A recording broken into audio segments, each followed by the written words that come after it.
भगवान शिव की भगवती से पुरुष रूप में अवतार लेने की प्रार्थना। श्री नारद जी बोली, अनेक तत्वज्ञानी लोग कहते हैं कि जो परात्पर विद्या स्वरूपिणी काली है, उन्होंने ही स्वयं पृथ्वी पर श्री कृष्ण रूप में अवतार ग्रहण किया। कंस आदि दुष्टों का संहार करके पृथ्वी का भार दूर करने के लिए उन्होंने ही अपनी लीला से वसुदेव के घर में देवी देवकी के गर्भ से जगदीश्वर के रूप में जन्म लिया। भगवती महेश्वरी पृथ्वी लोक में पुरुष रूप में ही क्यों अवतीर्ण हुई, वह प्रसंग मैं सुनना चाहता हूं, आप मुझे बताइए। श्री महादेव जी बोली, बस सुनिए, अब मैं आपसे परम गोपनीय तथा सत्य प्रसंग का वर्णन कर रहा हूं। उन भगवती ने दुष्टों से पृथ्वी का भार समाप्त करने के लिए द्वापर के अंत में शंभु की इच्छा के अनुसार माया पुरुष का रूप धारण कर वसुदेव से देवकी के गर्भ से पृथ्वी लोक में अवतार लिया था। श्री नारद जी बोले, महेशान, जिस प्रकार से शंभु की इच्छा हुई और जिस प्रकार से स्वयं उन भगवती काली ने वसुदेव के घर में देवकी के गर्भ से श्री कृष्ण रूप से पृथ्वी पर अवतार लिया, यह सब आप मुझे विस्तार पूर्वक बताइए। जगन्नाथ, आप दयालु तथा सर्वज्ञ हैं। श्री महादेव जी बोले, बस मुनि श्रेष्ठ, जिस तरह से महेश्वर की इच्छा हुई और जिस तरह से उन भगवती काली ने द्वापर के अंत में पृथ्वी लोक में जन्म ग्रहण किया, नारद आप परम भक्तिमान हैं, अतः वह सब प्रसंग मैं आपको संपूर्ण रूप से बतला रहा हूं, आप सावधान होकर सुनिए। एक समय की बात है, परम कौतुकी भगवान शिव कैलाश शिखर पर सुरम्य मंदिर में एकांत में पार्वती के साथ विहार कर रही थी।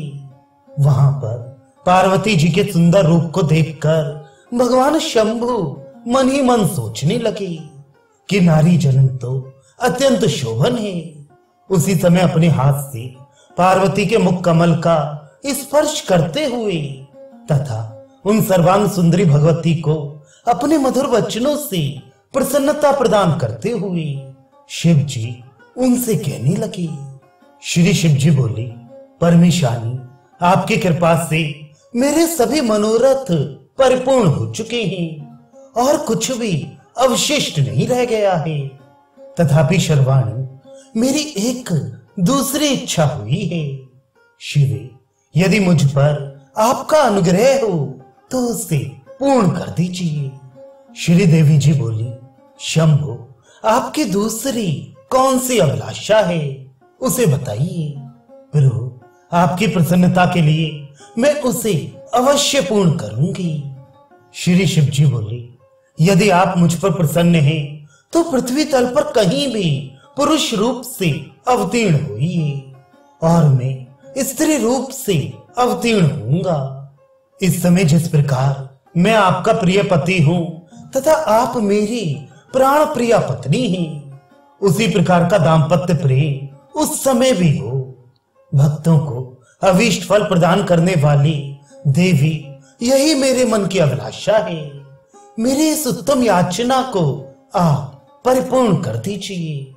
श्री देवी जी बोली, महादेव, प्रभु, आपकी प्रसन्नता के लिए मैं पृथ्वी तल पर वसुदेव के घर में पुरुष रूप में श्री कृष्ण होकर अवश्य ही जन्म लूंगी।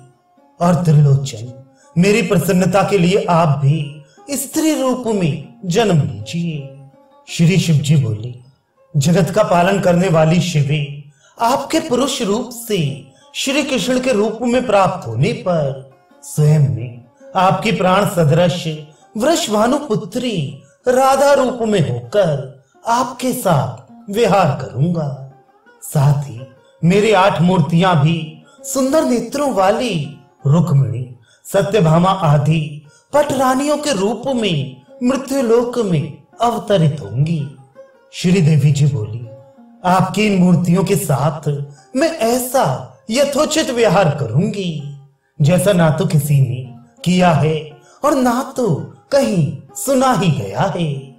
महादेव वे अद्भुत उपाख्यान प्राणियों के पापों का नाश करने वाला तथा महान पुण्य प्रदान करने वाला होगा। प्रभु विजया और जया नामक मेरी दोनों सखियां उस समय श्रीधाम और वसुधाम नाम से पुरुष रूप में प्रतिष्ठित होंगी। महेश पूर्व काल में विष्णु जी के साथ मेरी प्रतिज्ञा हुई है। उसके अनुसार जब मैं श्री कृष्ण होंगी वे मेरे बड़े भाई होंगे। सर्वदा मेरे प्रिया करने वाले महान बलशाली तथा आयुध के रूप में हल धारण करने वाले वे बलराम नाम से प्रसिद्ध होंगे। इस प्रकार मैं पृथ्वी पर प्रादुर्भूत होंगी और देवताओं के कार्य संपन्न करूंगी तथा अंत में महान कीर्ति स्थापित करके भूतल से वापस चली आऊंगी। श्री महादेव जी बोले, इस प्रकार प्रेम भावना से युक्त होकर भगवती ने शंभु से प्रतिज्ञा की थी। उस कारण वे नवीन मेघ की आभा से युक्त श्याम वर्ण वाले श्री कृष्ण के रूप में अवतीर्ण हुई।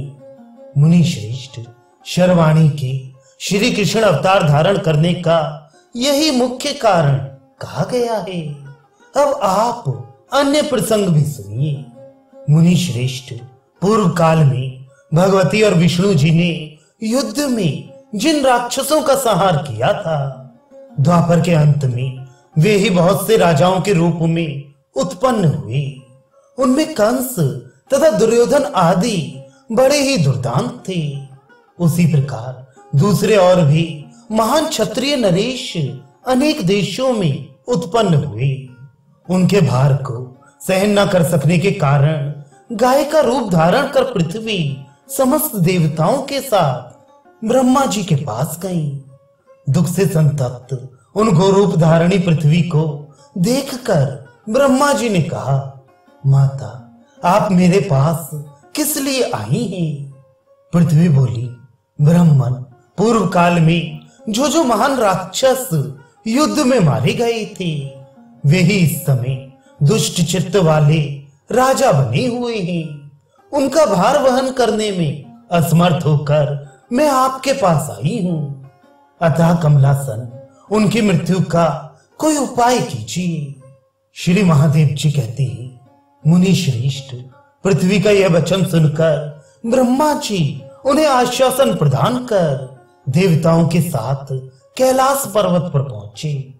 वहां पर जगत का पालन करने वाली भगवती को देखकर ब्रह्मा जी ने दोनों हाथ जोड़कर उन्हें बार बार प्रणाम किया और यह वचन कहा।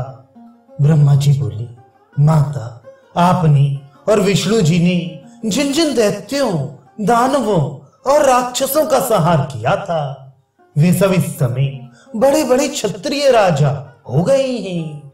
उन दुराचारी राजाओं से पृथ्वी व्याप्त है और उनका भार सहन नहीं कर पा रही है। अतः आप उनकी मृत्यु का उपाय सोचिए। माता आप माया विग्रह धारण कर छल के द्वारा उन राजाओं का वध कीजिए, क्योंकि अंबिके आप उनकी मृत्यु स्वरूपिणी हैं।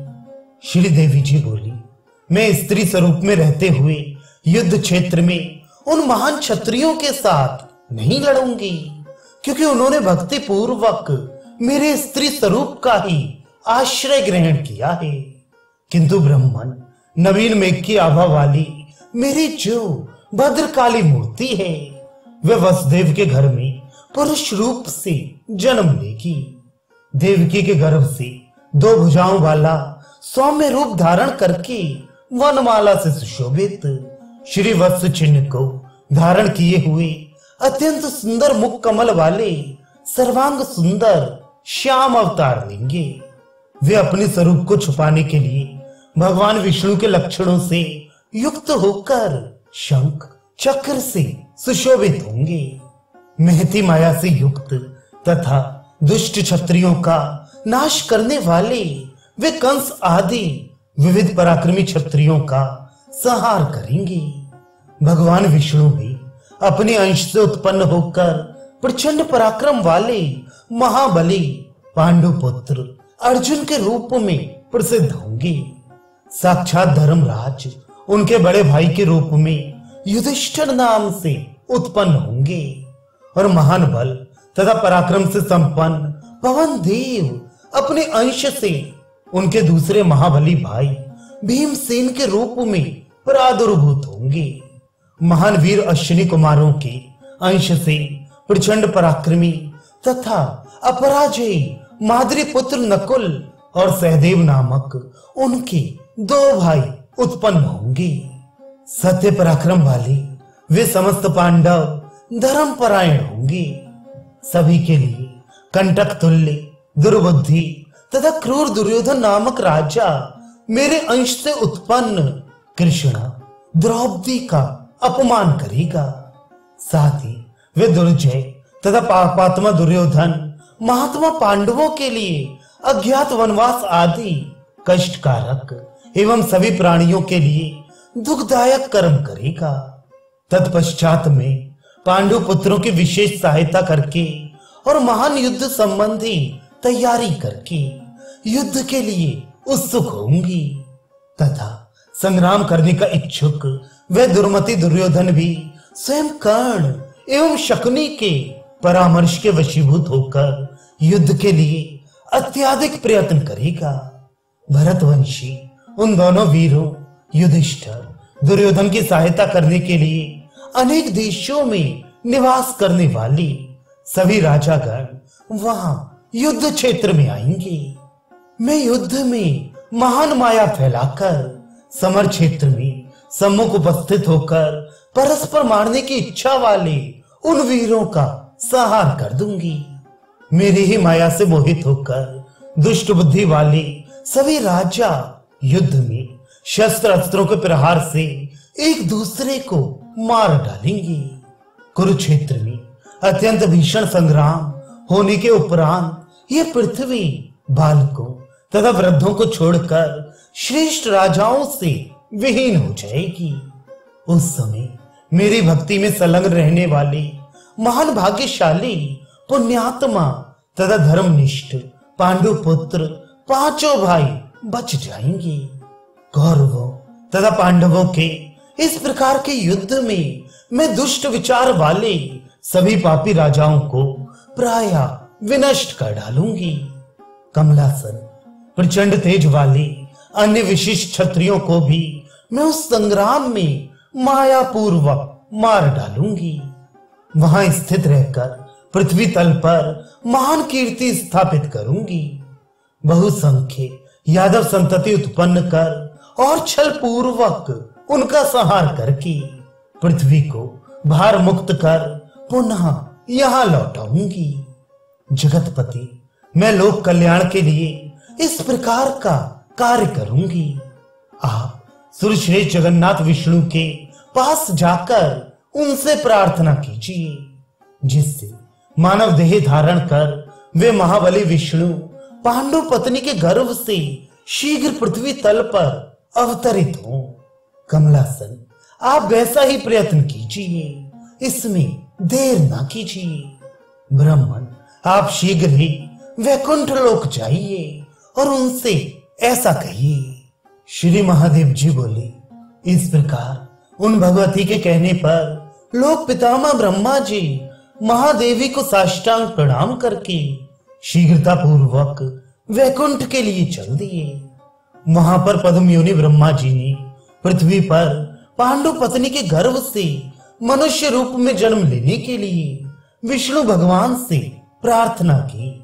उसे सुनकर भगवान विष्णु ने कहा कि मैं इंद्रदेव के द्वारा कुंती के गर्भ से मानव रूप धारण कर पृथ्वी तल पर अवतीर्ण होऊंगा।